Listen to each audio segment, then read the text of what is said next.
দেখো তোমাদের বইয়ের 13.1-এর 15 নম্বর অঙ্কটি 9+7+5+ ... ধারাটির প্রথম n সংখ্যক পদের যোগফল -144 হলে n এর মান নির্ণয় করো। তাহলে প্রথমত আমাদের দেখতে হবে এটা কোন ধরনের দ্বারা। দ্বিতীয় পদ থেকে যদি প্রথম পদ বিয়োগ করে দেই অথবা তৃতীয় পদ থেকে যদি দ্বিতীয় পদ বিয়োগ করে দেই, প্রতি ক্ষেত্রে পার্থক্য আসবে -2। যেহেতু প্রতি ক্ষেত্রে পার্থক্য -2, তাহলে এটি একটি সমান্তর দ্বারা। এখানে দেখো দ্বারাটির প্রথম পদ কত দেওয়া আছে? 9। তাহলে লেখো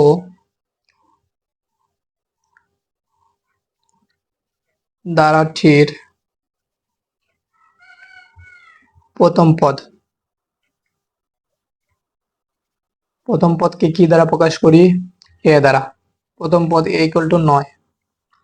সাধারণ অন্তর।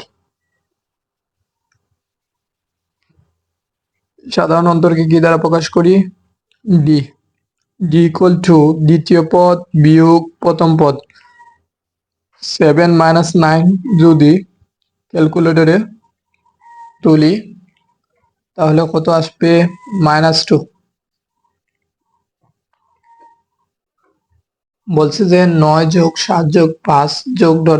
ধারাটির প্রথম n সংখ্যক পদের যোগফল -144 হলে n এর মান নির্ণয় করো। আমরা কি জানি? সমান্তর ধারার ক্ষেত্রে আমরা জানি n সংখ্যক পদের সমষ্টি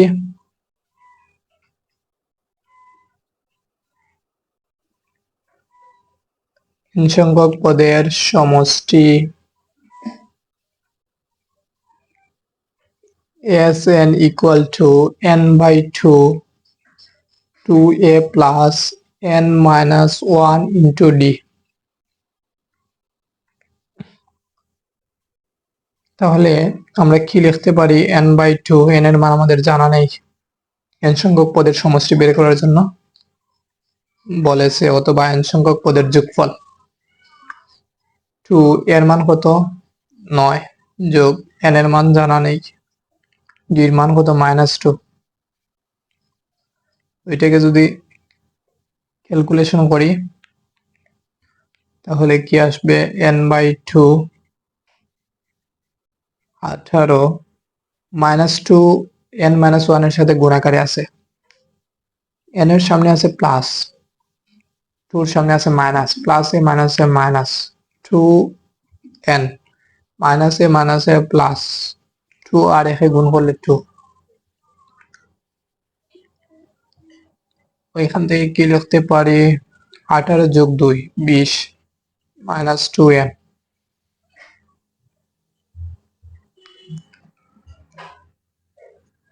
দেখো তো এখানে কি কমন যায়? 2 কমন যায়। এখানে 10 বিয়োগ n, ওই 2 এবং ওই 2 বাদ দিতে পারি। তাহলে এখানে থাকবে n into 10 minus n। তারা বলছে যে 9+7+5+ ... ধারাটির প্রথম n সংখ্যক পদের যোগফল। n সংখ্যক পদের যোগফল তারা বলে দিয়েছে -144। তাহলে আমরা কি লিখতে পারি? শর্ত মতে লিখতে পারি অথবা প্রশ্ন মতে লিখতে পারি। প্রশ্ন মতে n into 10 minus n, 10 minus n। তারা বলে দিয়েছে n সংখ্যক পদের যোগফল -144। তাহলে ওইখানে দেখো তো n গুণ আকারে আছে, তাহলে ওখানে আসবে 10n গুণ করলে প্লাসে মাইনাসে মাইনাস n স্কোয়ার -144।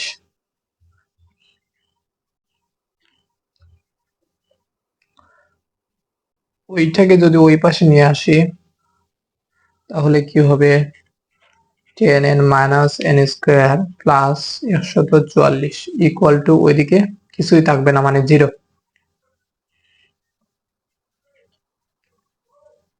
ওই সমীকরণকে যদি মাইনাস দ্বারা গুণ করে দেই তাহলে এন স্কোয়ার, ওইটা প্লাস হয়ে যাবে, ওইটা মাইনাস হয়ে যাবে যেহেতু মাইনাস দ্বারা গুণ করে দিছি, আর ওইটা হয়ে যাবে মাইনাস, প্লাস থাকলে মাইনাস, মাইনাস থাকলে প্লাস হয়ে যাবে।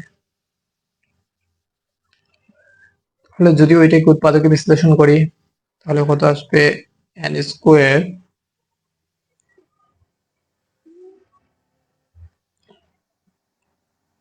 18n এবং 8n যদি গুণ করি তাহলে 144 পাবো, এবং 18 থেকে যদি -18 থেকে যদি +8 ক্যালকুলেশন করি তাহলে -10 পাবো। যোগ অথবা বিয়োগ করলে যদি এই মাঝখানের সংখ্যাটা পাই এবং গুণ করলে যদি ওই সংখ্যাটা পাই তাহলে আমার সমাধান করা হয়েছে। তাহলে এখানে দেখো -144 0, এখানে কত কমন যাবে, n কমন যাবে, n -18, এখানে +8 কমন যাবে, n -18 = 0।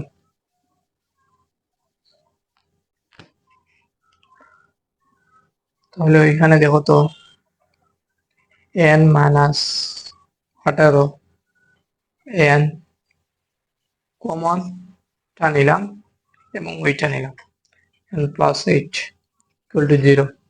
তাহলে কি হয়, n -18 = 0, আবার কি হয়, n +8 কত হয়, 0। তাহলে এখান থেকে লিখতে পারি n = 18 মাইনাস ডান সাইডে গেলে প্লাস হয়ে যাবে, n = কি লিখতে পারি, -8। তারা বলছে যে n সংখ্যক পদের যোগফল -144 হলে n এর মান, n এর মান কখনো ঋণাত্মক হতে পারে না, কারণ n মানে পদের সংখ্যা বোঝায়, তার মানে ওইটা হবে না, এইটা হবে।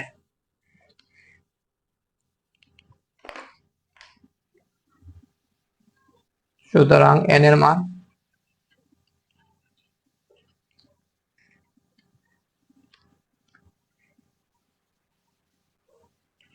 শুধুমাত্র 18,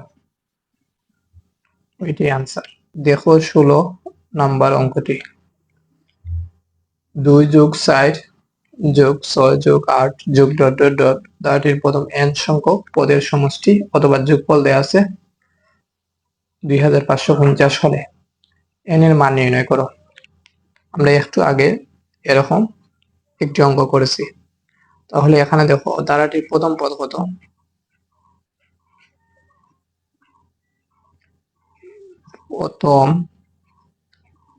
প্রথম পদকে কি দ্বারা প্রকাশ করি, প্রথম পদ a = 2, সাধারণ অন্তর কত, সাধারণ অন্তর d = দ্বিতীয় পদ বিয়োগ প্রথম পদ অথবা তৃতীয় পদ বিয়োগ দ্বিতীয় পদ। সাধারণ অন্তর 4 - 2 যদি করি তাহলে কত আসবে, 2। যেহেতু বলছে n সংখ্যক পদের সমষ্টি 2550 হলে n এর মান নির্ণয় করো, তাহলে আমরা কি জানি সমান্তর ধারার ক্ষেত্রে, আমরা জানি n সংখ্যক পদের সমষ্টি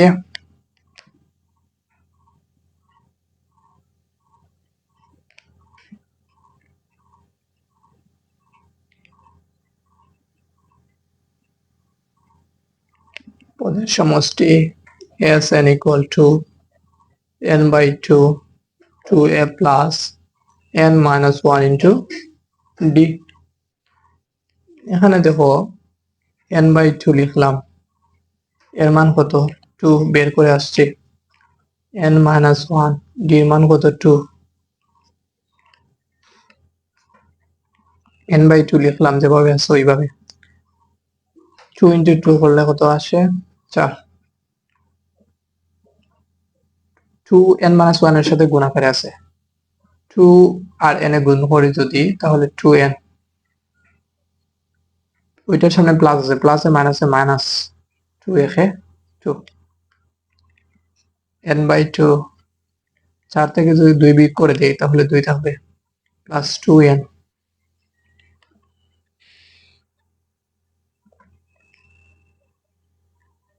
এখানে দেখো তো n/2 কত কমন নিতে পারি, 2 কমন নিতে পারি।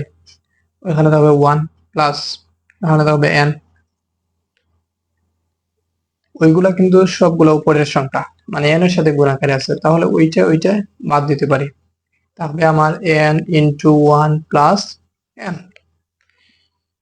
ওইটাকে কি লিখতে পারি, n যদি গুণ করে দিই 1 প্লাস n এর সাথে, n আর 1 গুণ করলে n প্লাস n স্কয়ার, প্লাসে প্লাসে প্লাস, n আর n এ গুণ করলে n স্কয়ার। তাহলে তারা বলছে যে n সংখ্যক পদের সমষ্টি 2550 2550 হলে, তাহলে কি লিখতে পারি,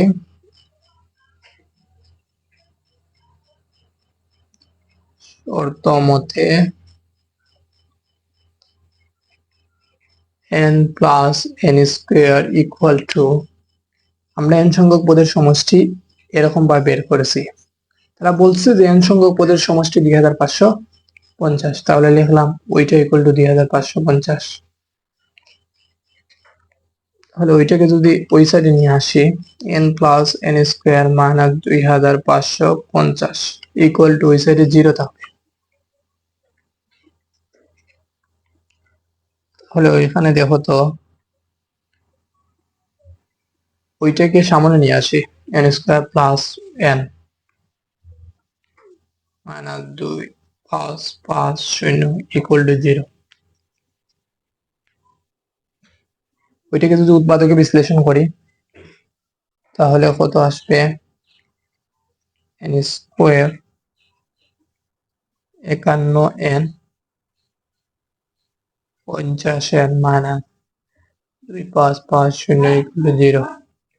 অর্থাৎ গুণ, যদি যে কোনো দুইটা সংখ্যাকে গুণ করি তাহলে ওই সংখ্যা পাবো, এবং যোগ অথবা বিয়োগ করলে ওই দুইটা সংখ্যাকে ওই সংখ্যা পাবো। দেখো 51 প্লাসের আছে, 51n মাইনাস 50n কত আসবে, প্লাসের n। তাহলে ওইখান থেকে কি কমন নিতে পারি, n কমন নিতে পারি, n মাইনাস 51 থাকবে, n প্লাসের 51 থাকবে, মাইনাস যদি 50 কমন নেই, n মাইনাসে মাইনাসে প্লাস, ওইখানে 50 ইন্টু 51 যদি করি তাহলে 2550 আসবে। তাহলে আমরা কি লিখতে পারি, n plus 51 into n minus 50 equal to 0। একটা কমন নিলাম, একটা নিলাম আনকমন, তাহলে হয় n প্লাস 51 ইকুয়াল টু 0, আবার কি হয় n মাইনাস 50 ইকুয়াল টু 0। এখান থেকে লিখতে পারি n ইকুয়াল টু মাইনাস 51, যেহেতু প্লাস আছে ডান সাইডে গেলে মাইনাস হবে, n ইকুয়াল টু লিখতে পারি 50, মাইনাস আছে ডান সাইডে গেলে প্লাস হবে। যেহেতু পদের সংখ্যা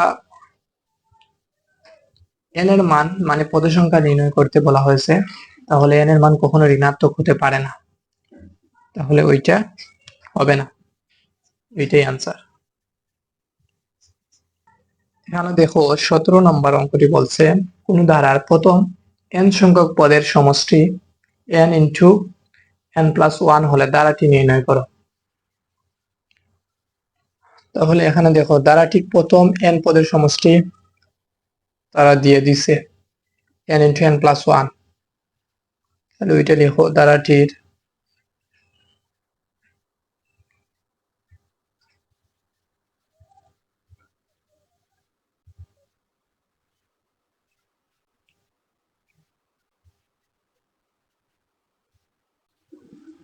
Sn equal to n into n plus 1। আমরা যেহেতু সমষ্টি Sn দ্বারা প্রকাশ করি তাহলে লিখলাম Sn equal to n into n plus 1। তারা বলে দিয়েছে n সংখ্যক পদের সমষ্টি n ইন্টু n প্লাস 1, তাহলে ওইটা লিখলাম। n ইকুয়াল টু 1 হলে ধারাটির প্রথম পদ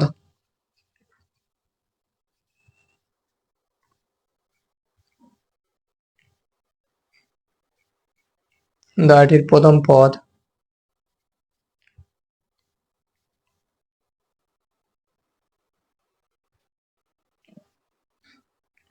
1 যদি বসাই n এর জায়গায়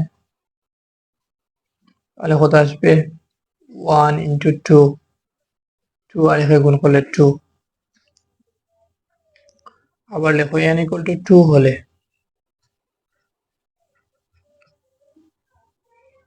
দ্বারাটির প্রথম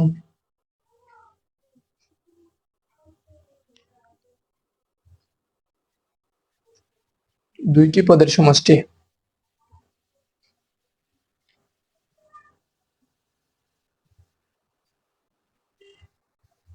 n ইকুয়াল টু 2 হলে দ্বারাটির প্রথম দুইটি পদের সমষ্টি। n এর জায়গায় যদি 2 বসাই তাহলে 2 বসালাম, 2 প্লাস 1 আছে 1, তাহলে এখানে আসবে 3, 3 ইন্টু 2 6 আসবে, লয়েস্ট। এখানে বলছি n ইকুয়াল টু 2 হলে দ্বারাটির প্রথম দুইটি পদের সমষ্টি, কারণ দুইটা পদ যদি আমাদের কাছে থাকে তাহলে আমরা সমষ্টি নির্ণয় করতে পারবো, কিন্তু প্রথম একটা পদ যদি থাকে তাহলে সমষ্টি যা প্রথম পদে তা, এর জন্য এখানে n ইকুয়াল টু 1 হলে প্রথম পদ পাবো। তাহলে প্রথম পদ পাইলাম, এখানে পাইলাম কত, n ইকুয়াল টু 2 হলে দ্বারাটির প্রথম দুইটি পদের সমষ্টি। ওই সূত্রতে 2 বসালাম, 6। এরকম ভাবে আবার n ইকুয়াল টু 3 হলে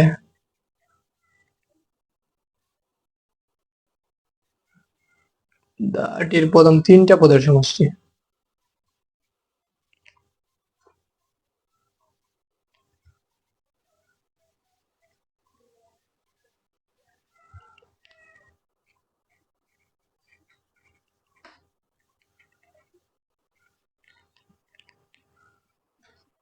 n এর জায়গায় শুধুমাত্র 3 বসালাম,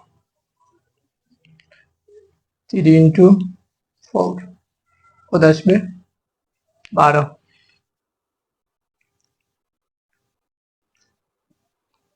তাহলে আমরা ওইখান থেকে কিন্তু দ্বিতীয় পদ বের করে নিতে পারি। ওইটা দ্বারাটির প্রথম দুইটা পদের সমষ্টি পেয়েছি, তাহলে আমরা লিখতে পারি সুতরাং দ্বিতীয় পদ ইকুয়াল দুইটা পদের সমষ্টি থেকে যদি প্রথম পদ 2 বিয়োগ করে দেই তাহলে পাবো 4, ওইটা হলো দ্বিতীয় পদ। তৃতীয় পদ, এরকম ভাবে তিনটা পদের সমষ্টি থেকে যদি দুইটা পদের সমষ্টি বিয়োগ করে দেই, দুইটা পদের সমষ্টি বিয়োগ করে দিলাম, এখন থাকবে 6, তাহলে ওইটা হবে তৃতীয় পদ। চতুর্থ পদ, পঞ্চম পদ, এরকম ভাবে চলতে থাকে। তাহলে আমরা কি লিখতে পারি, সুতরাং দ্বারাটি প্রথমে পাইছি প্রথম পদ 2, পরে দ্বিতীয় পদ পাইছি কত 4, প্লাসের 4 প্লাসের 6 পাইছি তৃতীয় পদ, প্লাস ডট ডট ডট এরকম ভাবে চলতে থাকবে। এটাই আনসার। ধন্যবাদ সবাইকে।